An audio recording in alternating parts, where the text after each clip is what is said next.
this actually shows you that what I've called premature deindustrialization, that it's happening everywhere. All countries, again, I assure you that this chart looked better before I delivered. I sent it over here.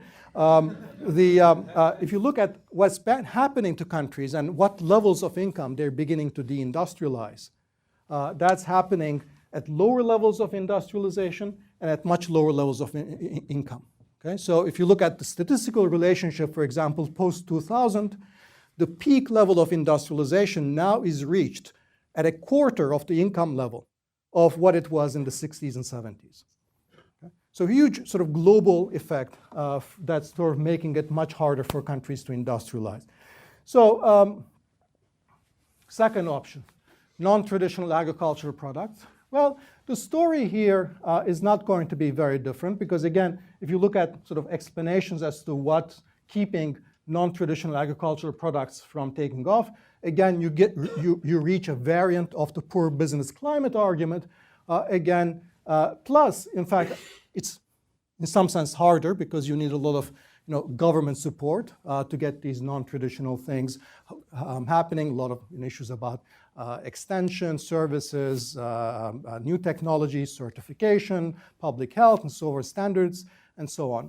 Once again, there would be a similar argument for the exchange rate for exactly the same kind of policy. As you can't solve all these things all at once. The exchange rate is an excellent compensatory policy.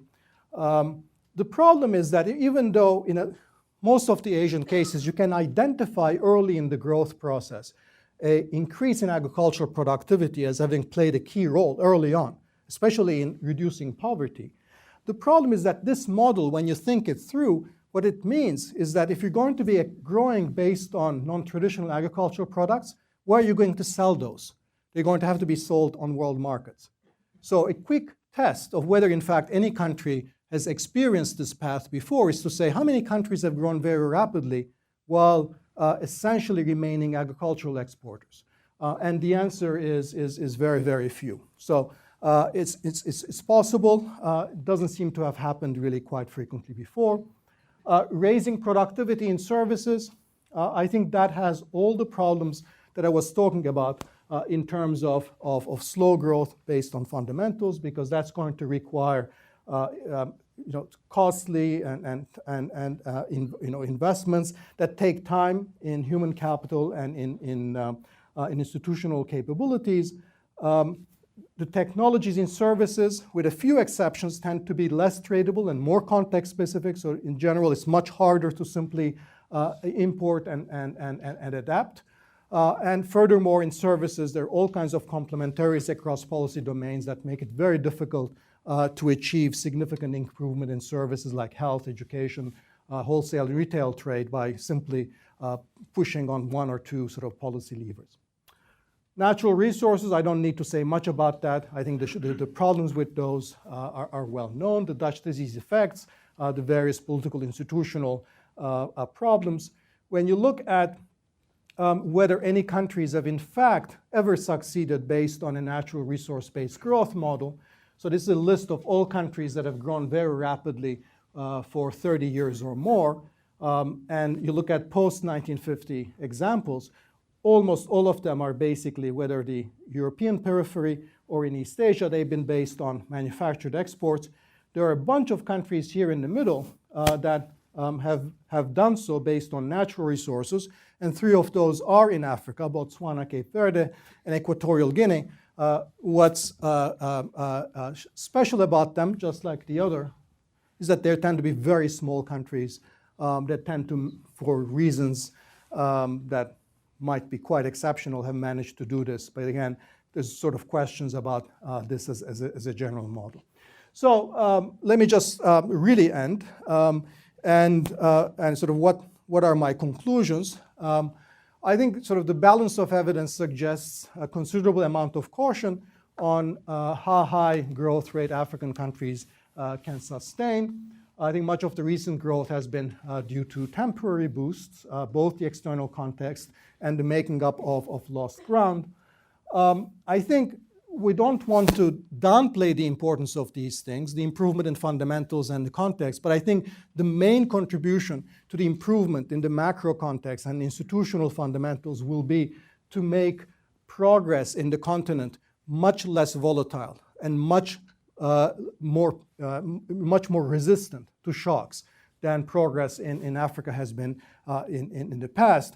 But it doesn't necessarily. So it does a lot for stability, but doesn't do a whole lot, I don't think, for very rapid growth or igniting rapid growth. So I think the best we can expect is going to be moderate but steady growth. I emphasize that if you get 2% growth per annum, is not at all bad. It's not a miracle, but I think countries in Africa can do that in a sustained manner. That's still going to be very good. And my final point, which has run out of space here, that if we do get very rapid convergence and something that looks miraculous, then what I'm saying is that it's going to happen because of a model that we actually have not seen before. It's going to be something new, because the old model based on industrialization I don't think is going to take place. So let me stop.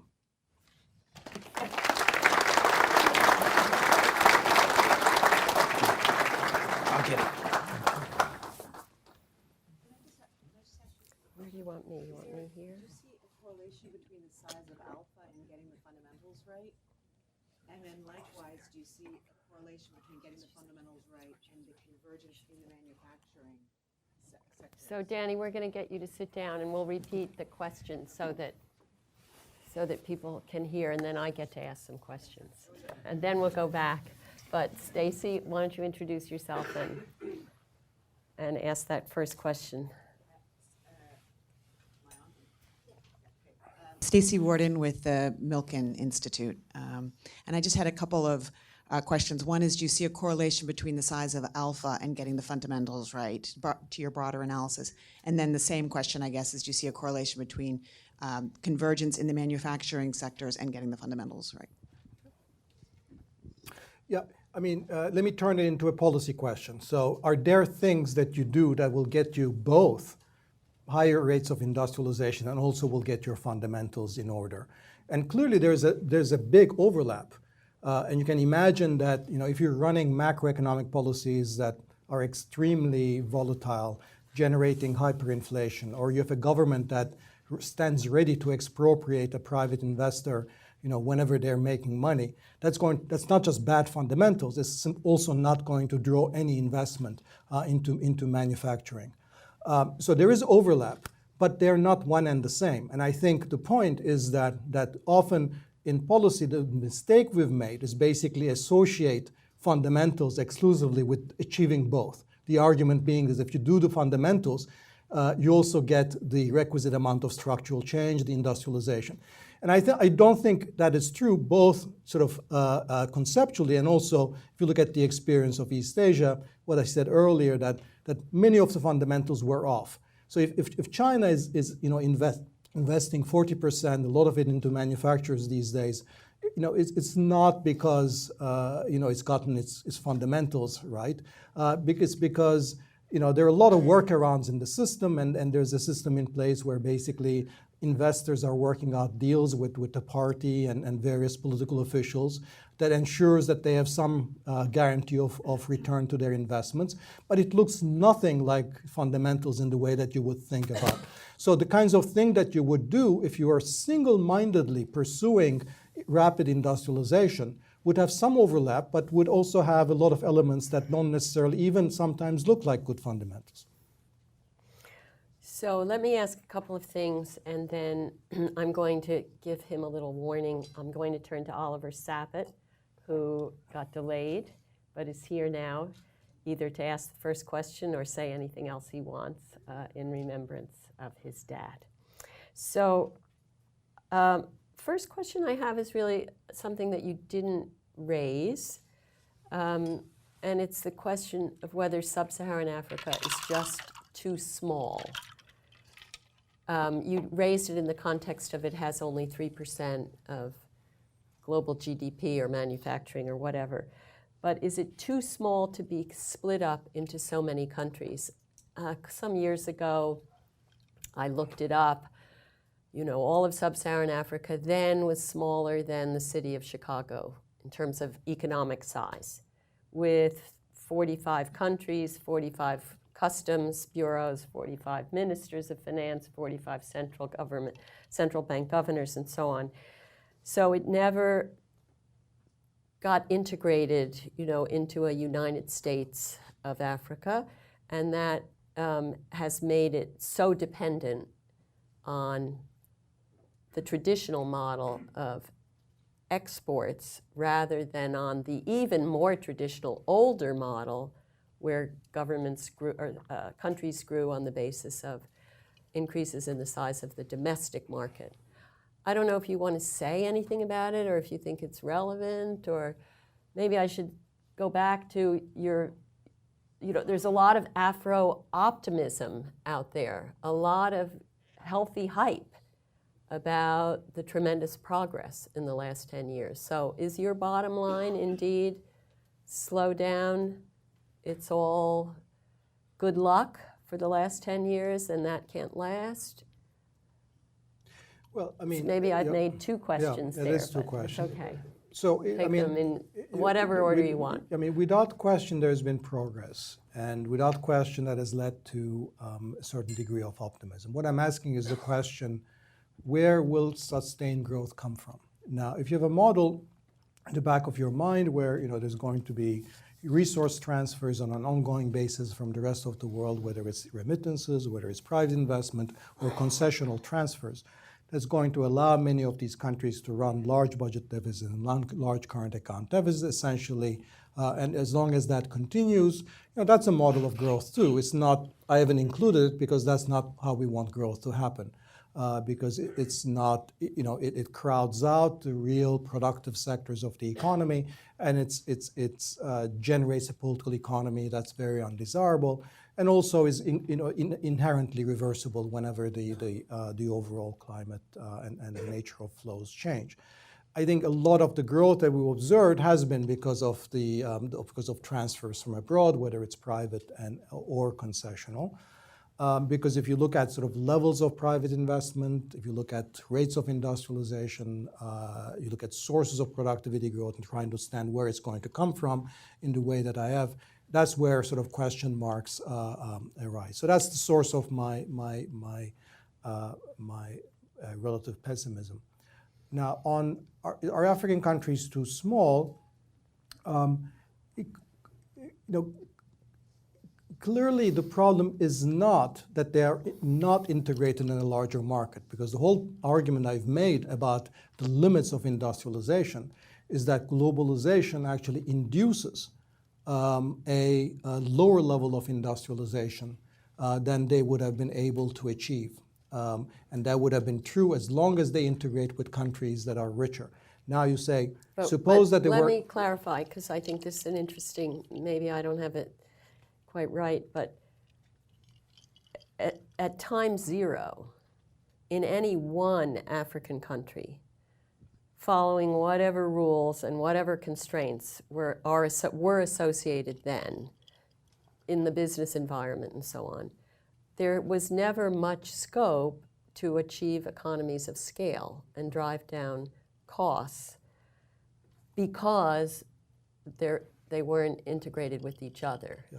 So maybe that's something that can't be changed you can't go back to time zero. Has that mattered in some historical sense? So I was going to make a distinction between sort of just being integrated in a larger market and the point I was going to make is being integrated in a very large market with a lot of rich countries does a lot of things that are wonderful, but it doesn't actually help and actually hurts the ease with which you can industrialize. However, the same logic suggests that, especially if there are increasing returns, as you suggest, that if you integrate in a bigger market with countries that are more similar to you at relatively similar levels of income, then the negative effect doesn't come in terms of, because you all have room more to industrialize as you're all simultaneously are growing. and industrialization doesn't get crowded out by the pre-existing much larger manufacturing industries and the decline at the margin for manufacturers from the rich countries. Now, of course, then that's an old model. We know that was what a lot of countries tried to do in the 60s and 70s, and it didn't work. But yes, the answer is in principle, yes, that would have helped. In practice, it turned out... Globalization went too far, too fast for...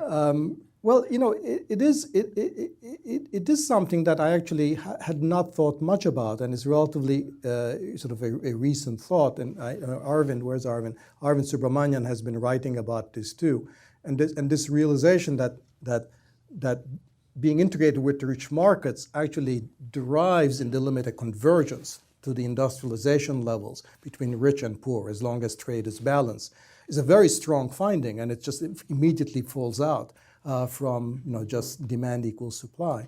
And in that way, yes, I mean, I think globalization has had an impact on industrialization potential. And what's interesting, if you look at before 1990 and after 1990, or take any dividing point in the post-war period, and look at patterns of industrialization. Arvind has done something similar. I've also looked at directly at manufacturing. You see that this curve, this relationship between income and manufacturing, has shifted down after 1990 and has sort of moved back towards the origin. It's very noticeable, and it has nothing to do with your own policies. I think it has a lot to do with the fact that everybody's... And of course, the countries that managed to get rich on industrialization, the East Asian countries, did what, with hindsight, looks like something even smarter, which is that they closed their markets to manufacturers from the West. While they were, sort of exporting. So if you do that, then of course you can get around that. Or if you do like China in the last decade, run large trade surpluses, once again you can overcome that. And keep your exchange rate. Yeah, that would require keeping your exchange rate. So if you keep your markets closed or you run a trade surplus, that's one way to overcome that, which is what the traditional model was for the Asian countries. I think the African countries are beyond that now. They're not going to go back for a lot of good reasons and close up their markets. And one of them is precisely that they might be very small. So I find it very difficult to imagine that we can now sort of revise industrialization. So let me ask one more thing and then go to all of you. You mentioned at the end the new model, and I remember when you gave an earlier paper that was not just on Africa, but started to move in this direction about the unconditional convergence in manufacturing, that Kemal Dervis, who's here, and helped us sort out the chairs, asked the question, well, is it right to equate as much as you did by implication, if not explicitly, modern with manufacturing? Or is there something else going on in the world, that's symbolized by the hype around mobile money and information technology and new platforms, and that's where the growth can come from, and we're not measuring it very well, particularly in places like Africa that are leapfrogging to these new approaches? What do you think of all that? Do you want to say anything about all that? The answer is I don't know. I think the reason that I associate manufacturing with modern is because that's where we have a lot of data and we can test out ideas, and that's where I see the productivity escalator and the unconditional convergence. Now, it sounds very plausible that there are some services where this is happening. Where there could be this escalator.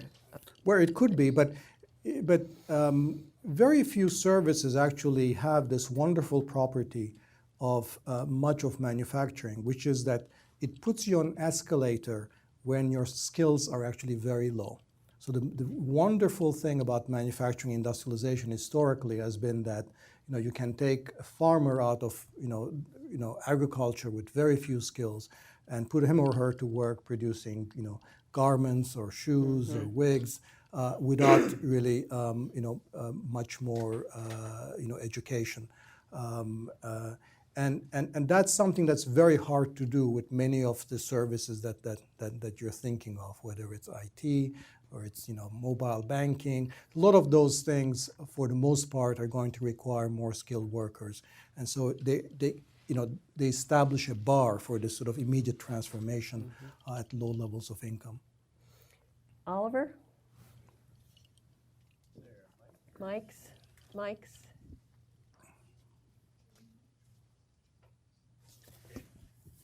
Well, thank you, Dani. This was a great talk. And a miracle is, of course, a fairly ambitious goalpost.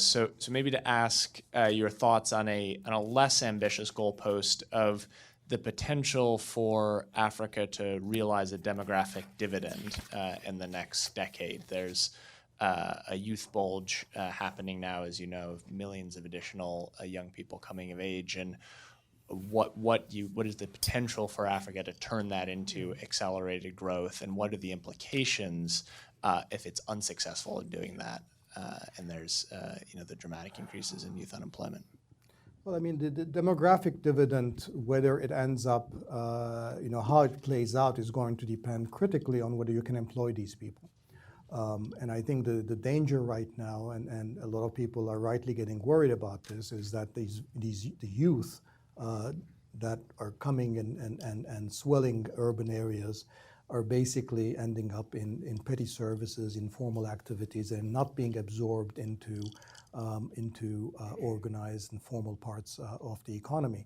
So if that is the model, then far from talking about a demographic dividend, then we'll actually talk about sort of the making of a very unstable, volatile political situation.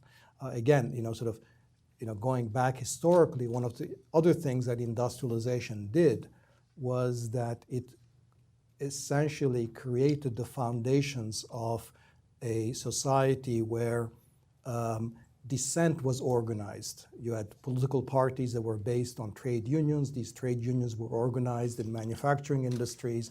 So you had a democracy sort of maturing in an environment where you had a party that represented the conservatives, a party that represented the labor movement, because that was the main source. But now what's happening in these societies, you have incredibly heterogeneous and diffuse set of interests, not organized into political parties. There's nothing like an organized labor movement or a party of the left that you can associate with the kind of discipline and incentive to bargain at the national level with other interests and so forth. And that's also, I think, one of the things I worry about are the political implications of this, what that's going to make. So I think the key issue is, again, is going to be looking forward, where are the high productivity jobs going to come from? And that's the question that I'm trying to ask. And the traditional answer has been in these higher productivity urban, not just manufacturing, a lot of it manufacturing, but also a lot of it allied services and so on. And I see that key parts of that dynamic sort of missing, both for historical reasons in Africa because they've lagged behind, and also now because of the global context that's making it very hard for countries to re-experience that kind of industrialization. Okay, Smita, please introduce yourself and try to keep your questions short. Smita Singh, CGD board member. Thank you, Dani, for a very compelling, if somewhat depressing, talk. So my question to you, to try to keep it from staying in the doldrums, is so you ticked off the possible high growth paths, and one by one sort of, told us why those are unlikely, and then ended with a rather provocative statement, which is, well, if there is going to be sustained growth, it'll have to be a new model. So could you give us some sense of what you think some of the elements of that new model could look like? Now, to be clear, what I meant by the new model is the others besides the industrialization path. So the reason that I argued that the other three, whether it was based on non-traditional agriculture, or whether it was based on increases in services productivity that was going to generate rapid growth, or the natural resource-based model, we can find very few relevant examples of that. And what I meant to say is that you can build coherent accounts of how growth along those paths might happen. It's just that we haven't seen them very often happening. So that's what I meant, that if Africa does grow very rapidly, it'll have to fall in one of these three categories. It's going to be unusual. It's going to be different in that way, that it's not going to replicate other models of high growth, whether it's the European periphery or the Asian countries that has been sort of essentially industrialization-based models. So you're essentially saying that's where we ought to put our money, is looking how do we look at those other three paths and create those unlikely success stories there. Well, where you would want to put your money is a more difficult question, because an alternative, which I might favor, is to say, look, 2.5% growth per annum is not a bad rate of growth. And at 2.5% these days, you will even get convergence with the rich countries because they're not going to be growing as rapidly. So you get some convergence, and you get decent growth, and that's something like that you can maintain on an ongoing basis. And if I'm right that the macro and institutional framework have made these countries much more resilient, have established, have removed key sources of shock and their propagation, then there is the prospect of some stability around that sort of central scenario of 2% per capita growth. That's still going to be problematic for this youth bulge. So that's still not going to create the kinds of jobs. Then I would put my money on worrying about that.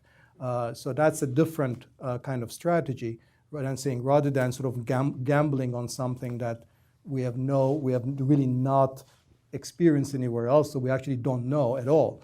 It's one question to say we don't know what made East Asia grow. At least we can observe them grow, and the number of possibilities is reduced by our empirical observations. But when talking about models that you have not even observed, then you're really gambling on you're really in a much more sort of uncertain environment.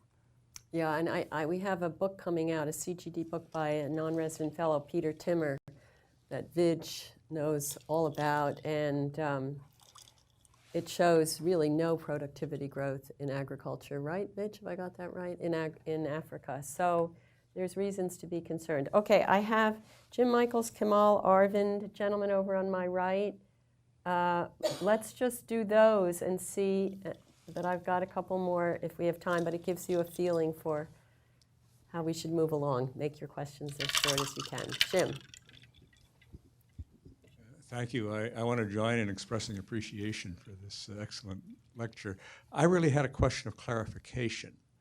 I heard you say, I think, that if you don't get the fundamentals right, if you don't have good policies, sound institutions, human capital, that you may still see growth, or at least periods of growth. I did not hear you say that you could sustain growth while ignoring the fundamentals. Is that a correct interpretation? That's correct. I mean, yes. I mean, I think that's exactly right. So you have, if you look at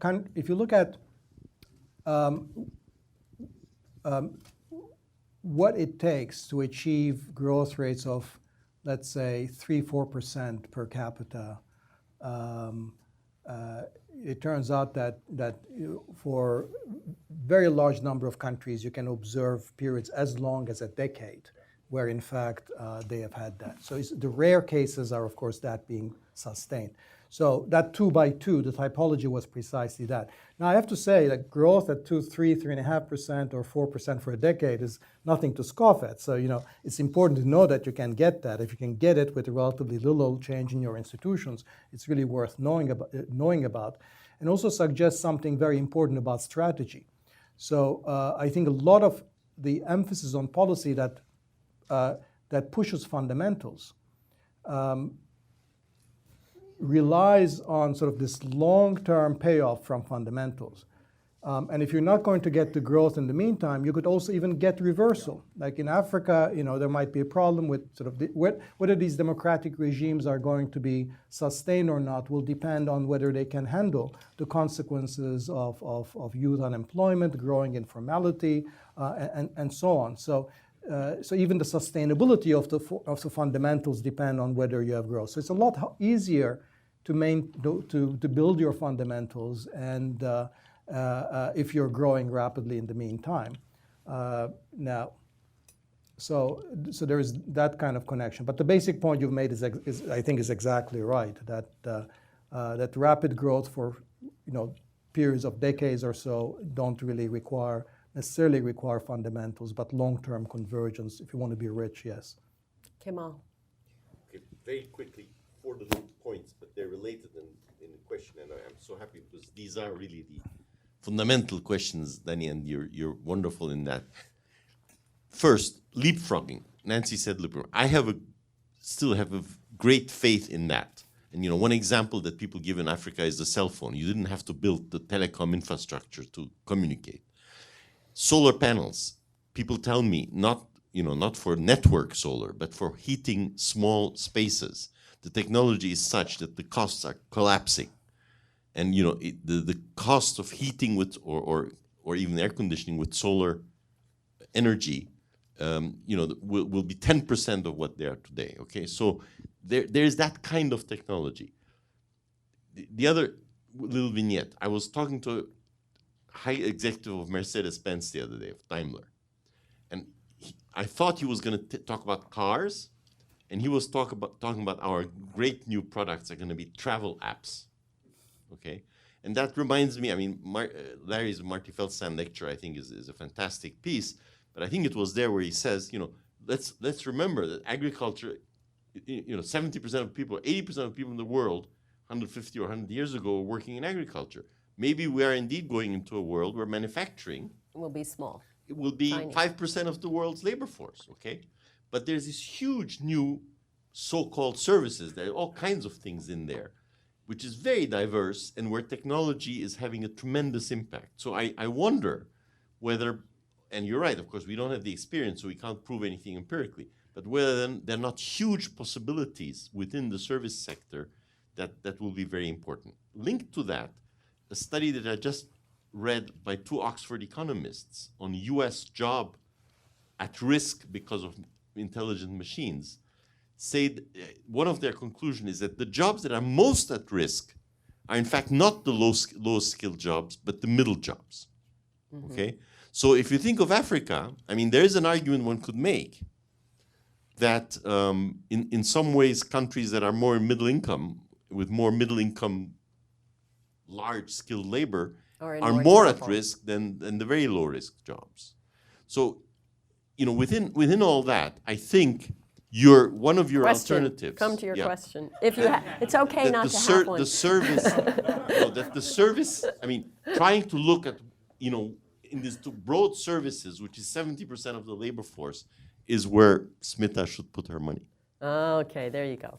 Why don't we take a few more questions and then let you wrap up? We'll have more opportunity for people to put their ideas on the table. So, Arvind, but you have to promise to be short because you're an insider. Arvind Subramanian of the Center for Global Development. We'll come back to you. No, go ahead. Make it short. Yeah, make it short. So, Dani, I want you not just to be depressing, but actually point fingers, if I can drag you into this, j'accuse, because it's a very important one for this audience.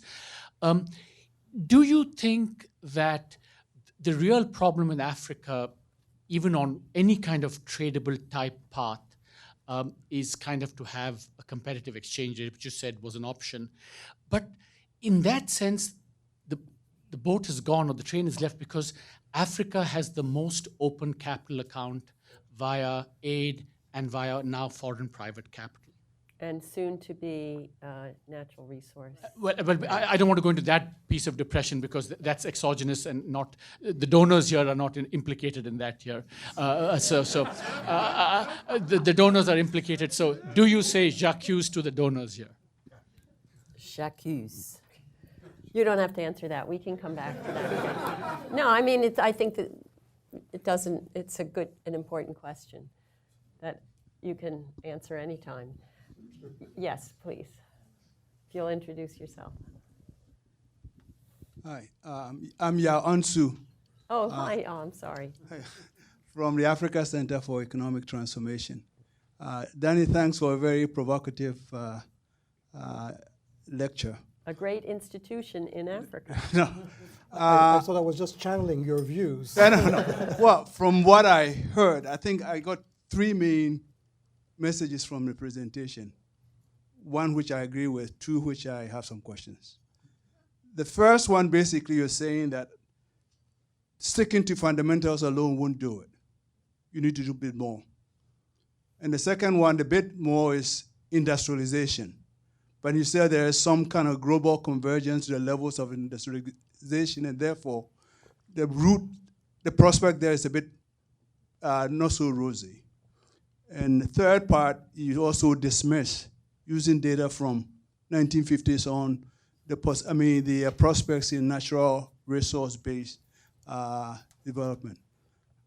One, I agree with you that sticking to fundamentals alone won't do it. And we know that from the experiences of not only East Asia, but going way back, even to this country and other places in Europe. So I totally agree. I have some problems with that, the so-called convergence on industrialization levels in the world. I mean, I'm not sure whether you're distinguishing enough between the supply side and the demand side. I mean, we know what happened in the 50s, 60s. I mean, developed countries could be deindustrializing, but they could still be demanding a lot of manufacturing products as to go. And that essentially is the process by which the East Asians came in. Even if they're not disindustrializing and outsourcing, the very fact that they are having services grow up, expanding the economies and income levels are going up, could still lead to higher demands for manufacturing products from other places. So I really have some questions about that so-called convergence on. Okay, well, we have to. And the last one, very quickly.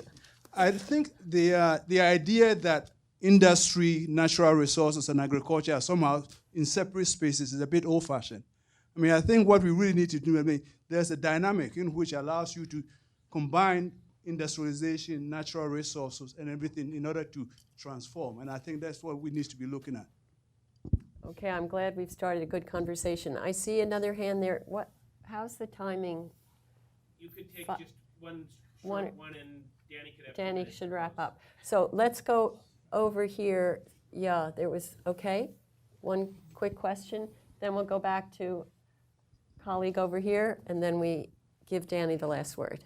Jess Wilhelm, returned Peace Corps volunteer from Southern Africa. And in defense of agricultural development, I want to ask why the stepping stone of agricultural development to lower the costs of industrial production, which is largely based on food, which was so important in East Asia, is not going to be possible for Africa. Love that question. Let's go back here. You can do them all at once or not. You don't have to answer Arvin's. You don't have to answer that one. Don't have to give the donors a hard time. Aloysius Odu from Sorry, the World Aloysius. Bank. Thank you very much, Professor Rodrik. I was just thinking in June, the 54 countries in the continent will be assembling to discuss how to finance transformational projects for an integrated Africa. I was just wondering whether there is any possibility that you have any positive message, any positive message for this audience. The reason I say that briefly threefold. Historical narrative, clearly we agree with your assessments. And we've been blaming colonization, that story is gone. Then the coups and all that story, we have seen 10 solid years of positive tailwinds. You picked up some of them in your assessments. And now, as Nancy indicated, we are hearing of the Afro-optimism in a number of ways, which suggests that, as Kamal mentioned, there might be some unknown path to development that's not necessarily consistent with what has been, because we don't yet know what Adam could Smith's Animal Spirits. Exactly. in And so the question investment is, community. any message at all for the Africans assembling in June that could be described as positive? Because we can't just tell them all the fundamentals you've been doing. It's not enough. Industrialization, you can't go there. It just seems like Africa is doomed. Is that true? Ed, you get to ask a question for sure. maybe this is a silly question, but when I hear you talk about Take the mic. agriculture, when I hear you talk about agriculture, it sounds to me like you're talking about the family market garden plot. But that's not agriculture in this country. If you've been in a farm in this country recently, you see tractors that don't have drivers that are run by GPSs. You see capital expenditures that are enormous, and you see the farmer has PhD in economics, and he's watching the Chicago Board of Trade on a minute by minute basis with his cell phone and making decisions about where he buys things. And when you talk about leapfrogging, like in the cell phone case in Africa, why can't Africa leapfrog in the agricultural case? So this Arvin's question was about J'accuse the donors, and this is J'accuse some of the NGOs out there. Yeah, I mean, I love the optimism, and if I've done something positive to bring all of that out, sort of that's I mean, and just to ask sort of the answer directly the question about sort of my own sort of dismal tale. Let me again say what's positive in this. The positive is the improvement in fundamentals, and we know that sets the basis for a certain amount of growth. We also know that it makes for a much greater stability in the growth rate. So the good news is that on this path, Africa can grow, let's say, again, the number I'm using is 2% per year in per capita terms, in a relatively stable way, avoid macroeconomic crisis and volatility, avoid all the disruptions that the continent has experienced. That's a good baseline scenario. Now, I'm saying that because, that is going to require, if that's the underlying scenario, it's going to require a certain amount of adjustment on the part of policymakers to realize that it is not going to be 4%, but that the alternative and the baseline is not a bad thing.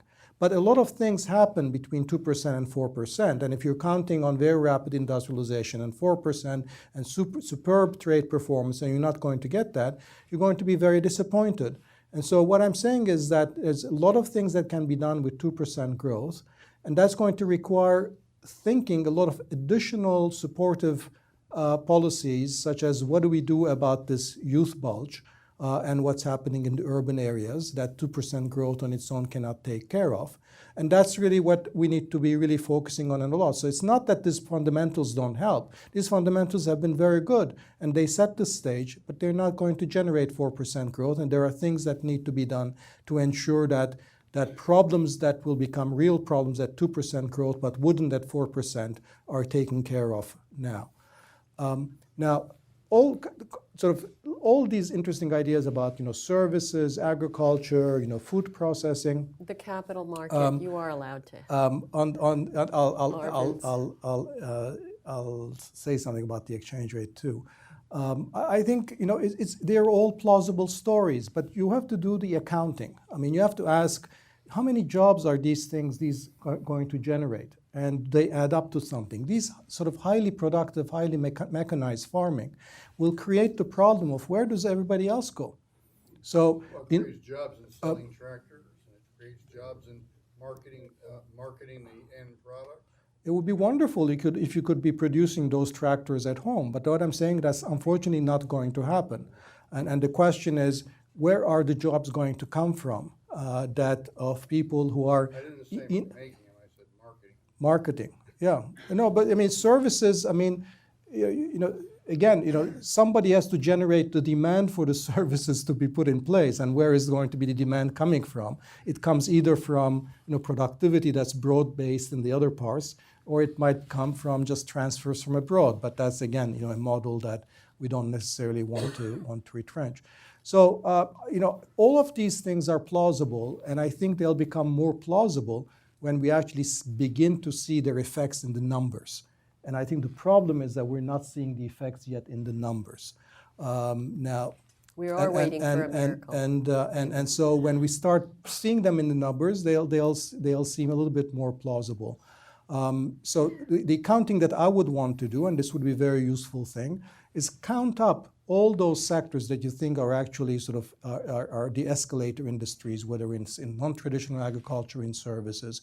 Look at how much labor they're likely to absorb, and do they add up to something that looks like a real number? And maybe the answer is yes, but I think it would be an interesting exercise. Finally, on the exchange rate and capital markets, yeah, I mean, Arvind, you know my views on this, and so I do think that we've made a mistake of thinking about the exchange rate and the supportive financial and macroeconomic arrangements too much initially in terms of a purely macroeconomic stability framework, not a developmental framework, and ultimately too much from the perspective of financial liberalization and the supposed gains to be had from financial liberalization, financial integration. And we have not looked at the role of the exchange sufficiently in a growth developmental kind of context. Now, I'm a little bit more optimistic than you because I think that I don't think there is much turning back from trade liberalization, some for good, some for bad reasons.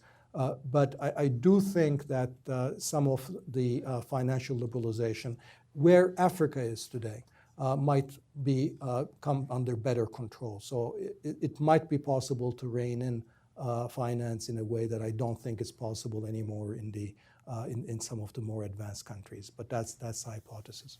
Could you all join me in thanking Dani for